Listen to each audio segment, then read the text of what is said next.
Hi, I'm Graham and welcome back to Man vs Film. This is a list of 10 movies that you can watch right now on Amazon Prime UK for February 2017. So let's get started with number 10, which is City of Gold, a documentary portrait that takes us into the life of Jonathan Gold, a culinary writer from California. This is all about a food critic in an area of California, someone who's been prominent, the only person to have won a Pulitzer Prize for writing about food. And he kind of taken the stance against high-priced restaurants and started to review food from anywhere, whether it be a stand on the street to something in a mall to a high-class restaurant. He wanted to know everything about food, he wanted to try everything, and he would no problem giving a rave review for a stall in a street corner as he would for a high-priced restaurant. And it's interesting to see the man's passion about the subject. He is obviously a super fan about food.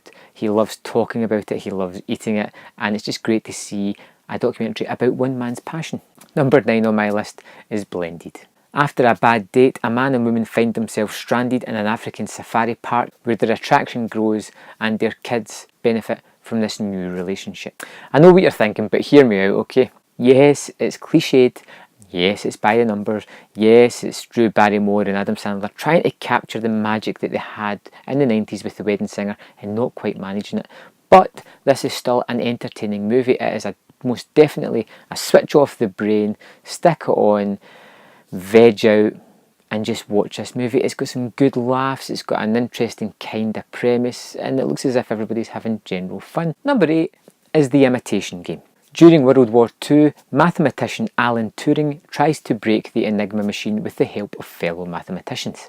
This is based on a true story that I knew nothing about by the time I watched this. Now, I don't think this has the whole truth or tells everything exactly the way it has. They took some dramatic license, but I'm fine with that because it gives an interesting portrait into a man that I didn't know anything about, but I should have really, because he had a big effect on the outcome of the war.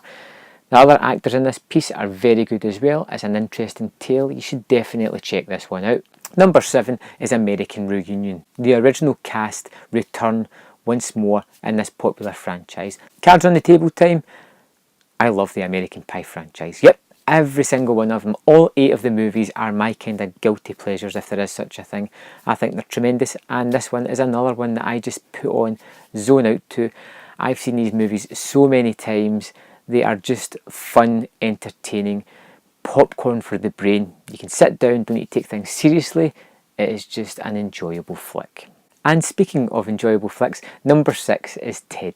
John Bennett, a man whose childhood wish of having his teddy bear come to life, must now decide in his 30s whether he wants to keep that relationship or move on with his girlfriend. This is another fun movie. It has a foul-mouthed, un-PC, drug-addicted bear as its main character. It's another comfort movie for me. It's full of jokes that just tickle my funny bone, even though they're kind of Family Guy-esque sort of non-sequiturs within the movie. I like it, I don't mind it. I think the movie was overall pretty fun. I like the character of Ted. I think he's just over the top enough, just ridiculous enough, just foul-mouthed enough to really entertain me. I think it's a fun movie. I hope you do too. Number 5 on my list is Lawless. Set in Depression-era Virginia, a trio of bootlegging brothers must contend with a new police deputy and other authorities angling for a cut of their profits. This has got another great mumbling performance by Tom Hardy. But the rest of the cast are actually pretty good as well. Even Shia LaBeouf does an excellent job in this flick. The plot is simple, it's got some good action, it's got a trio of brothers whose relationship is quite interesting and you like to see them all intermixed. They're all clearly different people. Although the movie may not last long in your memory banks, it's still fun at the time you're watching it. Number 4 on my list is No Escape. In their new overseas home, an American family must contend with a coup where all foreigners are being assassinated. They have to take their girls and escape unscathed if they can. This is way better than I expected it to be. I saw the trailers and thought, generic rubbish.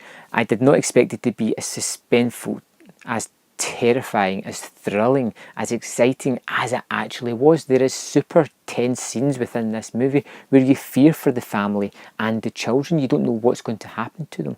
The violence which comes is sudden, quick and disturbing, and the only down point I had with the movie was Pierce Brosnan's character, who I didn't think really fitted into the story, but I understand why he's here. This is way better than I expected it to be. I hope you enjoy it. I think it's a terrific suspenseful thriller. Check it out.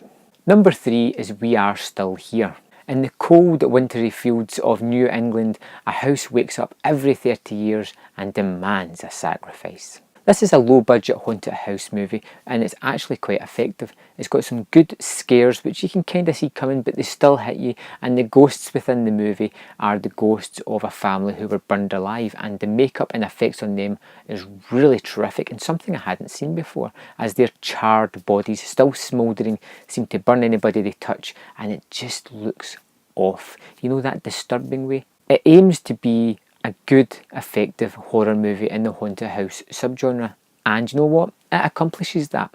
It's never going to be The Exorcist or The Shining. It knows where it wants to be, and it does its job. Number 2 on my list is Moonrise Kingdom. A pair of young lovers flee their New England home, which causes the locals to send out a search party fanning out through the woods to try and find them, take them back home to the safety of their parents.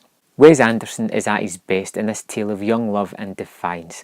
It's really fun, it's light-hearted, and it is absolutely hilarious. This adventure comedy can only leave you smiling by the time it's finished. It's a terrific romp filled with big actors making really small, nuanced appearances within the movie, and it just adds to the sort of overall quirkiness of the piece. This movie's a real treat, and if you haven't seen it, it's definitely time to stick on. And number 1 on my list for February 2017 is Chiraq, a modern-day adaptation of the Greek play Lysistrata, set against the backdrop of violence in Chicago. Spike Lee directs this Amazon Studios movie. It's a little different from most flicks. One of the most interesting aspects of it is the sort of word poetry that every character in this speaks. They talk in rhyme. Everything connects together. It must have been a nightmare to do, but it's really interesting because it focuses your attention on every word they're saying to see how it's going to rhyme and turn out, and it's terrific for that. The only thing I didn't like about it is it continues to hammer home its message long after it's set it out in the movie. It looks stunning with the cinematography, the colours really pop out the screen, it is terrifically acted, it is fun, it is well worth seeing. It needs to be seen in my opinion, and that's why it's my number 1 for this month. So let me know if there's anything I missed, anything I should be watching, and I will see you next time on Man vs Film.